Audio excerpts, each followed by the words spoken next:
बिना बकवास शुरू करे ये सैंपल पेपर चालू करते हैं 9th क्लास का, फटाफट तेजी में शुरू करते हैं। तो इसके यहाँ जो क्वेश्चन है, जो पहला क्वेश्चन दे रखा है, पहले क्वेश्चन में कह रहा है किन्हीं दो परिमेय संख्याओं का गुणनफल होता है। 4 ऑप्शन दे रखे हैं, ठीक है। हम एग्जांपल मान लेते हैं, किन्हीं दो अपरिमेय संख्या का एग्जांपल ले लिया मैंने √2 और एक का एग्जांपल ले लिया √3 और इन दोनों की मल्टीप्लाई करूंगा तो √6 आएगा। मतलब ये भी अपरिमेय है, ये भी अपरिमेय, इन दोनों की मल्टीप्लाई भी अपरिमेय है। लेकिन एग्जांपल अगर मैं चेंज करूं, जैसे मान लो √8 इसकी मल्टीप्लाई कर रहा हूँ √2 से, तो 8 दूनी कितना हो जाएगा 16 और 16 का जो स्क्वायर रूट है वो 4 होता है, तो इसका आंसर क्या आ जाएगा 4। तो यहाँ दोनों अपरिमेय की मल्टीप्लाई से अपरिमेय आया, यहाँ अपरिमेय की मल्टीप्लाई करें तो यहाँ परिमेय आ गया। तो ये जो क्वेश्चन था, दो अपरिमेय संख्याओं का गुणनफल कभी कभी क्या होता है, कभी कभी परिमेय होता है और कभी कभी अपरिमेय होता है। तो इसका ऑप्शन नंबर डी करेक्ट है। फिर इसी के बाद क्वेश्चन नंबर 2 पे आ जाते हैं। क्वेश्चन नंबर 2 पे कह रहा है एक त्रिभुज का परिमाप 60 सेंटीमीटर है। एक त्रिभुज का परिमाप 60 सेंटीमीटर है। देखो त्रिभुज के परिमाप का मतलब है ये जो साइड है, तीनों साइड, इन तीनों को जोड़ने पे कितना आना चाहिए, 60 आना चाहिए ये। और इसका रेशियो भी दे दिया 1, 3 और 2। तो ये वाला 1x हो गया, ये वाला 3x हो गया और ये वाला 2x हो गया। अब परिमाप का मतलब है इन तीनों का टोटल। तो तीनों का टोटल हम इस तरह से करेंगे, यहाँ लिख दिया मैंने 1x plus 3x plus 2x बराबर आ गया 60। इन तीनों का टोटल आ जाएगा 3 2 5 और 1 6, तो 6x बराबर कितना आ जाएगा 60। अब 6 इसको इससे काट दिया मैंने, तो यहाँ x की वैल्यू आ गई 10। 6 एकम 6, इसको काट के 10 आ गया। तो यहाँ 1x का मतलब है 1x का मतलब है 1 इंटू 10, तो 10 आ जाएगा। 3x था तो ये 30 निकल के आ जाएगा और ये 2x था तो ये वाला 20 निकल के आ जाएगा। तीनों साइडें मैंने निकाल ली। अब क्वेश्चन में तुमसे क्या कह रहा है, सबसे छोटी भुजा बताओ। तो सबसे छोटी भुजा तो ये वाली होगी ना, ये जो 10, तो इसका आंसर कौन सा हो जाएगा, इसका आंसर आ जाएगा सी वाला। अब इसी तरह अगला क्वेश्चन है, अगला क्वेश्चन क्वेश्चन नंबर 3 है। यदि अच्छा हाँ, इसमें एक पॉइंट दे रखा है, यदि 2 और 0, पॉइंट क्या है भाई, 2 और 0 और एक समीकरण दे रखा है, समीकरण है 2x प्लस 3y बराबर के। हमें क्या करना है, x की जगह तो 2 रखना है, तो यहाँ 2, ये जो x है इसकी जगह 2 रख देंगे क्योंकि ये x की वैल्यू और ये y की वैल्यू है। 3 की जगह 3 और y की जगह भी 0 रख देंगे, बराबर आ गया के 2 दूनी 4 और 3 की 0 से कर देंगे 0 बराबर के। तो k की जो वैल्यू है वो क्या निकल के आ जाएगी बेटा, k की वैल्यू 4 निकल के आ जाएगी। तो इसका जो ऑप्शन नंबर 4 है वो बिल्कुल करेक्ट आंसर हो जाएगा। फिर इसके बाद जो नेक्स्ट क्वेश्चन है, क्वेश्चन नंबर 4, आकृति में व्यास दे रखा है और ये बोल रहा है कि ये 60 डिग्री है। एडीसी हमें क्या निकालना है, एडीसी निकालना है। एडीसी निकालने के लिए हम क्या करेंगे, इसके अंदर एडीसी निकालना है। सबसे पहले डायग्राम को ध्यान से देखो, एडीसी, तो ए ये रहा, डी ये वाला एडीसी। अब सबसे पहले हम लोग एक काम करेंगे, हमें मालूम है ये साइड और ये साइड बराबर होगी और ये कितनी डिग्री, 60 डिग्री है। तो जो ट्राइंगल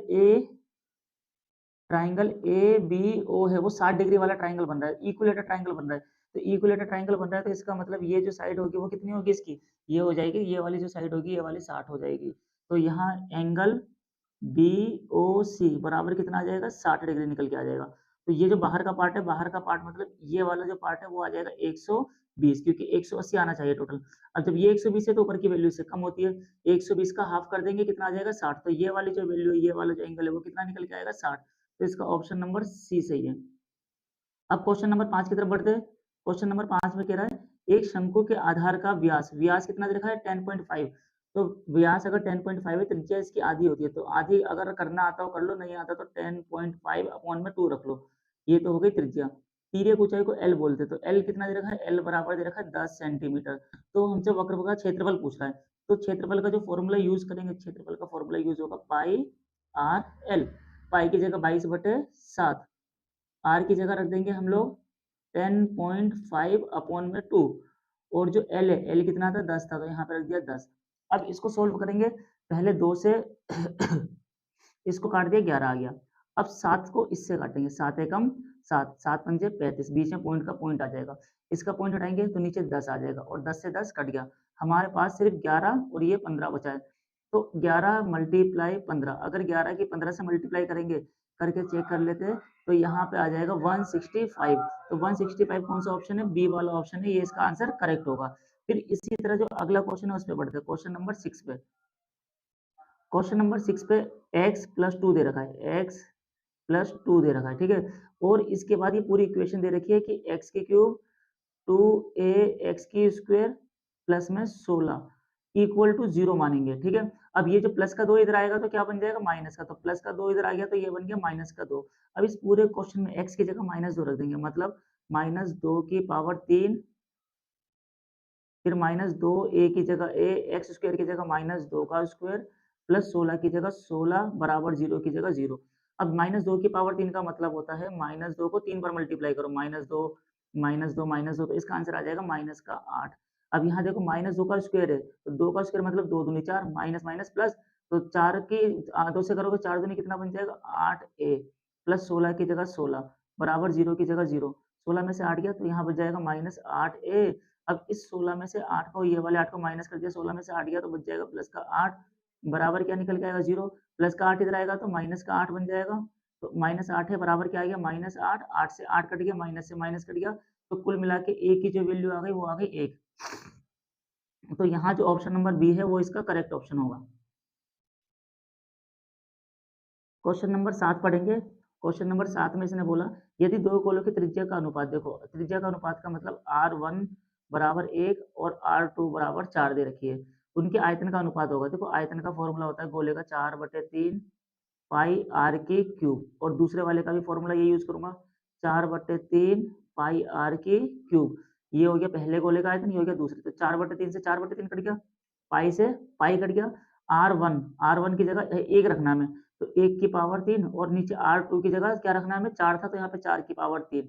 1 की पावर 3 का मतलब 1 ही होता है, 4 की पावर 3 का मतलब 12 नहीं होता, 4 चौक 16, 16 चौके 64, 64, तो इसका जो रेशियो निकल के आ जाएगा 1:64 निकल के आएगा, तो इसका ऑप्शन नंबर डी करेक्ट होगा। हाँ देखो क्वेश्चन नंबर 8 में, ठीक है, क्वेश्चन नंबर 8 में हाँ, हमें x की वैल्यू बतानी है। तो सबसे पहले मैं बता दूं, ये जो है दोनों आपस में बराबर होगा, ये 3y और ये बराबर होगा, इसका रीजन है एकांतर कोण। तो यहाँ हम एक काम करेंगे, 3y को बराबर रख देंगे 2y प्लस में 25 के बराबर रख देंगे, और प्लस का 2y इधर आएगा तो ये बन जाएगा माइनस का, तो यहाँ 3y में से 2y गया तो सिर्फ 1y बराबर आ गया 25, तो y की वैल्यू 25 आ गई। अब ये था जो, ये दोनों भी तो आपस में बराबर होगा, तो यहाँ x प्लस 15 को बराबर रख दिया मैंने 3y के। अच्छा, तो यहाँ प्लस का 15 इधर आएगा तो माइनस का 15, और y 3y माइनस 15, y की वैल्यू 25 थी, तो यहाँ x y की जगह 15 रखूंगा, 15 थी वो 25 रखूंगा, 25 थी 75 माइनस 15, अब 75 में से 15 गए तो x की वैल्यू 60 आ जाएगी, तो इसका 60 ऑप्शन करेक्ट होगा।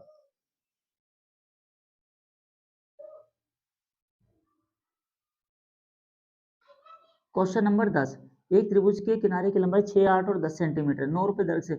इस क्वेश्चन में देखो मैं हिंट देता हूँ आपको। सबसे पहले ट्राइंगल मैंने बना लिया, ट्राइंगल बनाने के बाद एक साइड है 6 सेंटीमीटर, एक है 8 और एक है 10। इसमें सबसे पहले आपको एस निकालना है, इसका फॉर्मूला हो जाएगा a plus B plus C upon में 2। जब ये एस निकाल लोगे, एस निकालने के बाद हीरोन का फॉर्मूला यूज करना पड़ेगा क्षेत्रफल का, और हीरोन का फॉर्मूला होता है S, S minus A, S minus B और एस माइनस सी। ये फॉर्मूला यूज करना पड़ेगा, और जो भी आंसर आएगा उसकी मल्टीप्लाई 9 रुपए से करेंगे, तो इनमें से कोई एक ऑप्शन आपका करेक्ट आ जाएगा। फिर इसके बाद हमें दे रखा है सर्वांग समता वाले सिमिलरिटी, क्वेश्चन नंबर 13 में सिंपल बताता हूँ। अगर ये 60 है तो आमने सामने इक्वल होते तो ये भी 60 होगा, तो ये भी 60 होगा, तो इसका ऑप्शन नंबर 60 करेक्ट हो जाएगा। क्वेश्चन नंबर 14 देखो, under root A plus under root B bracket close under root A minus under root B. यहाँ हम फॉर्मूला यूज कर लेंगे A plus B, A minus B, तो फॉर्मूला होता है ए का स्क्वायर मतलब अंडर रूट ए का square minus under root B का स्क्वायर। अब यहाँ स्क्वायर से रूट कट गया तो यहाँ बच जाएगा a और यहाँ आ जाएगा b, तो इसका जो आंसर आएगा वो आ जाएगा a माइनस बी। अब यहाँ अगले क्वेश्चन में दे रखा है, ठीक है, क्वेश्चन नंबर 15, आइसक्रीम के कोन की तस्वीर है। देखो त्रिज्या r क्वेश्चन में दे रखी है, r बराबर दे रखी है 4 सेंटीमीटर, ऊंचाई h दे रखी है 15 सेंटीमीटर, और 1/4 खाली हो जाता है, ठीक है। तो यहाँ पे आयतन का फॉर्मूला हम यूज करेंगे, शंकु के आयतन का फॉर्मूला होता है 1/3 पाई आर स्क्वायर एच, लेकिन 1/3 के आगे 1/4 भी लगाएंगे क्योंकि 1/4 बार खाली हो जाता है। तो अब इसको सोल्व कर लेंगे, पाई की जगह 22/7, आर की जगह 4 और एच की जगह 15 रखे, जो भी ऑप्शन ऑप्शन आएगा वो देख लेंगे। और हाँ देखो आंसर में पाई की वैल्यू रखी हुई है, तो पाई की जगह 22/7 मत रखना। अब इसको सिंप्लीफाई करके जितना भी आए वो इसका आंसर हो जाएगा।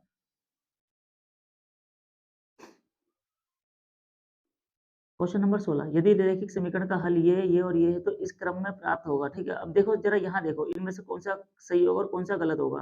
देखो एक रैखिक समीकरण के हल ये और ये है, तो यह इस प्राप्त होगा।